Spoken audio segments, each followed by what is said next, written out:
Ok, aujourd'hui on va parler des 4 erreurs à absolument éviter sur un devis pour ne pas repousser un client. Je vous donnerai également des méthodes pratiques, c'est-à-dire celles que j'utilise personnellement. Donc je vais vous présenter également l'outil qui me permet de gérer mes devis, factures, stocks, clients et statistiques en quelques-uns seulement. Le devis est le premier vrai contact entre votre client et vous. Donc il a toute son importance pour la conclusion d'un marché. Le client doit être en mesure d'être informé sur le prix, les caractéristiques essentielles, la date ou le délai d'exécution de la prestation proposée. Il est important de savoir que ce qui capture le client, ce ne sont pas seulement les prix, mais aussi la présentation générale du devis. Et la première erreur déjà la plus courante est celle de ne pas respecter le délai. Mais sachez déjà que vous n'êtes pas le seul artisan sollicité par votre client pour un devis. Donc, je vais vous montrer l'outil que j'utilise personnellement et qui me permet de gérer rapidement les devis. Et bien l'outil déjà il s'appelle Nego Facturation. Donc avec cet outil vous aurez la possibilité de gérer tout cela très rapidement. Je vais directement présenter l'interface. Bon, comme dans tous les autres logiciels, on a les onglets nouveaux qui permettent de créer un nouveau document. Dans ce cas-ci un nouveau devis. Vous avez ouvrir, enregistrer et autres. Donc là on va présenter directement. Là vous pourrez entrer le nom de votre société. On a le slogan. On a maintenant ce tableau-ci en dessous va nous permettre de gérer notre devis. Donc en entrant nos informations ici, on va gérer nos devis facilement et on aura les résultats automatiquement. Donc pour ce faire, il faut déjà savoir comment configurer quand même le nom de votre société, la rue et autres.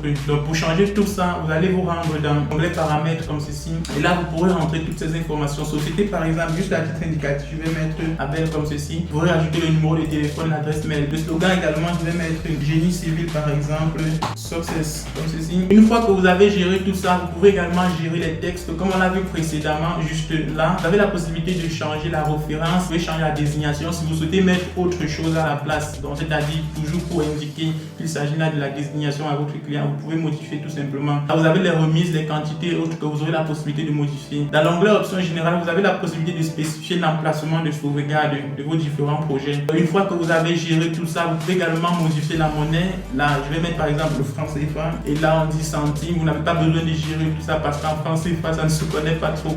Ok, séparateur et déterminant des apostrophes. Bref, je vous laisse le temps de vérifier tout cela. Donc je vais vous mettre un lien directement en description. Une fois que vous avez géré tout ça, vous cliquez simplement sur OK, comme ceci. Et là, vous avez l'application des informations que vous venez de configurer. Génie civil success, c'est un peu flou, mais on aura la possibilité de modifier tout cela. Et maintenant, pour ce faire, vous allez dans mise en page, mode de mise en page. Là, vous avez la possibilité de déplacer toutes les fenêtres, c'est-à-dire disposer à votre convenance. Vous pourrez maintenant modifier cela. Maintenant, dans cet onglet-ci, logo et image de bas, vous avez la possibilité de gérer également. Si je clique là, vous pourrez rajouter le logo de votre entreprise, c'est-à-dire votre logotype. Là, je vais aller sur document. Ici, je pense qu'il y a une image là. Puis, je vais prendre une image banale que je vais juste rentrer. Ok.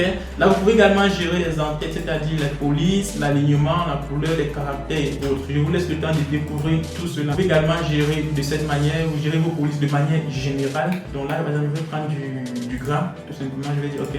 Une fois que vous avez géré tout ça, vous cliquez sur quitter le mode d'édition. Et là maintenant vous avez la possibilité de remplir les informations en question. Là par exemple on a la date d'aujourd'hui, je vois le 12/6 effectivement. Donc vous cliquez tout simplement, vous pouvez configurer la date. Ou alors si c'est un devis ou alors une facture que vous souhaitez configurer. Bon là maintenant vous avez également la possibilité de gérer l'affichage de chaque élément, c'est-à-dire référence, désignation et autres. Donc si je clique par exemple masquer la première colonne, là on a la référence parue ou alors qui est masquée. Je vais laisser ça apparaître. Là on a la remise également. Vous avez la possibilité d'enlever tout simplement, c'est-à-dire vous masquez les rabais. Vous pouvez également changer la TVA ou alors annuler tout simplement. Je peux modifier plus tard les remises pour obtenir à la place plutôt par exemple les prix. Maintenant dans cette rubrique-ci, ce qui nous intéresse particulièrement parce que l'objectif ici c'est de gérer les devis automatiquement dans les délais surtout parce qu'il dit c'est optimiser bien sûr un flux de travail. Donc là déjà je vais cliquer sur cette petite flèche-ci et je vais prendre ligne de titre.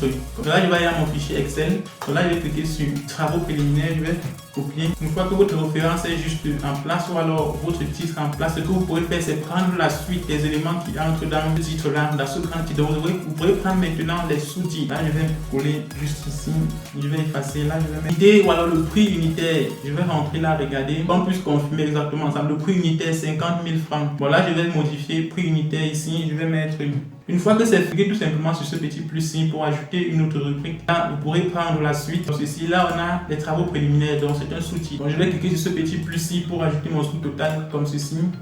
Je vais insérer. Et là, maintenant, je pourrais mettre copier. Je vais coller tout simplement. Donc travaux préliminaires.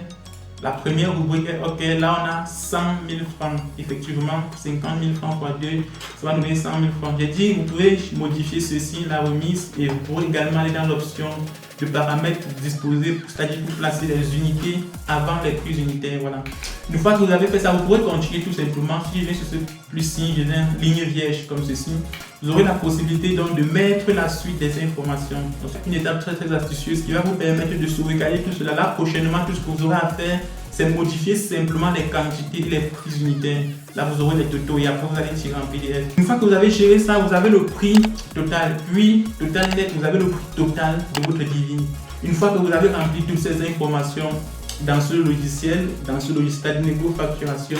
Donc, une fois que vous avez rempli toutes ces informations-là, vous venez sur le fichier exporter. Avant cela, vous pouvez faire un aperçu pour déjà voir à quoi votre devis va ressembler. Là, vous voyez exactement comment votre devis se comporte. Ok, donc là, maintenant, vous pourrez aller sur fichier exporté en PDF. Et là, vous venez sur ce devis ou alors facture. Donc, vous allez cliquer dessus. Et voilà, vous avez votre devis qui est juste là, bien disposé.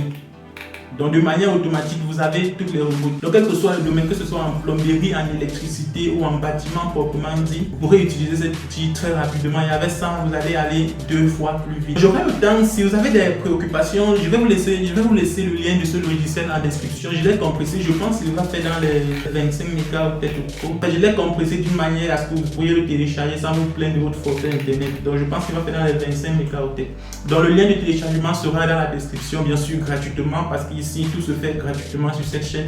Donc, si jusqu'ici tu as appris quelque chose, n'hésite pas déjà à t'abonner à la chaîne pour ne rien manquer des prochaines vidéos. Parce qu'ici, je partage gratuitement plusieurs astuces. Je partage également cela avec vous, ça pourrait également vous aider. Je vous donnerai des astuces qui me permettent à moi de faire signer mes devis auprès des clients sur 24 heures seulement. Donc, restez bien branchés également pour cette vidéo-là. Et bien, la deuxième erreur qui fait généralement partie des clients, c'est le manque de clarté dans les devis. C'est-à-dire qu'il faut renchérir vos devis avec toutes les informations nécessaires, comme on l'a vu précédemment. Donc, vous allez mettre le délai de livraison des travaux, la prestation exacte, ce que vous avez à faire sur le chantier. Possible également les modèles de chaque matériau que vous utilisez, c'est-à-dire les caractéristiques de chaque matériau que vous allez utiliser dans vos différents devis. Donc la troisième erreur maintenant, c'est le fait d'oublier l'essentiel. Votre devis, si par exemple vous prestez pour une rénovation par exemple, n'oubliez pas de mentionner vos travaux d'à côté. C'est-à-dire si vous êtes dans du carrelage, n'oubliez pas de mentionner cela en en-tête généralement. Qui permet que lorsque le client prend votre devis, ce qu'il voit en premier en fait c'est cela, toutes vos informations. Donc c'est très important également. Donc vous allez mentionner toutes vos informations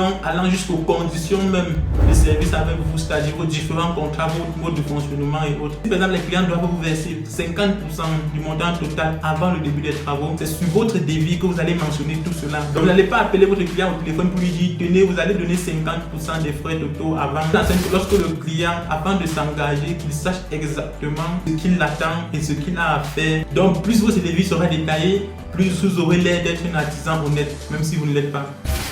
Et bien la quatrième erreur, c'est de faire un devis oral plutôt qu'écrit. Ça également, ça tue le génie. Comme on le dit très souvent, ça tue le génie, ça tue votre génie, ça tue votre notoriété. Ok, quelqu'un qui vous demande par exemple combien de paquets de ciment de 50 kg je vais acheter pour chaper ce sol. Vous lui dites par exemple 10, que le client lui il estimait par exemple à 3 sacs seulement. Il va directement se mettre en esprit que vous n'êtes pas un artisan honnête, vous êtes un arnaqueur. Voilà, de cette manière-là. Et ça va complètement réduire le pourcentage de chances qu'il vous confie ces travaux. Donc voilà, c'est tout pour cette vidéo. J'espère vraiment sincèrement que vous avez beaucoup appris de cette vidéo. Si c'est le cas, laissez-moi juste un commentaire. Si vous avez d'autres astuces, d'autres erreurs que vous rencontrez généralement, laissez tout simplement un commentaire. Ça va beaucoup aider les autres, les personnes qui suivent la page. Ça va aider tous les abonnés à n'est-ce pas s'imprégner de cela pour pouvoir s'intégrer et résoudre leurs problèmes dans leur quotidien. Voilà, n'hésitez pas également à poser des questions en commentaire si vous en avez. Je suis toujours actif, je suis toujours connecté. Donc vous me laissez les commentaires, je vais répondre à chaque commentaire. Voilà, n'hésitez pas à partager la vidéo pour aider les proches. N'hésitez pas à vous abonner à la chaîne, surtout activer la cloche de notification pour ne rien rater. Laissez-moi un commentaire, même si c'est un soutien, ça fait toujours plaisir.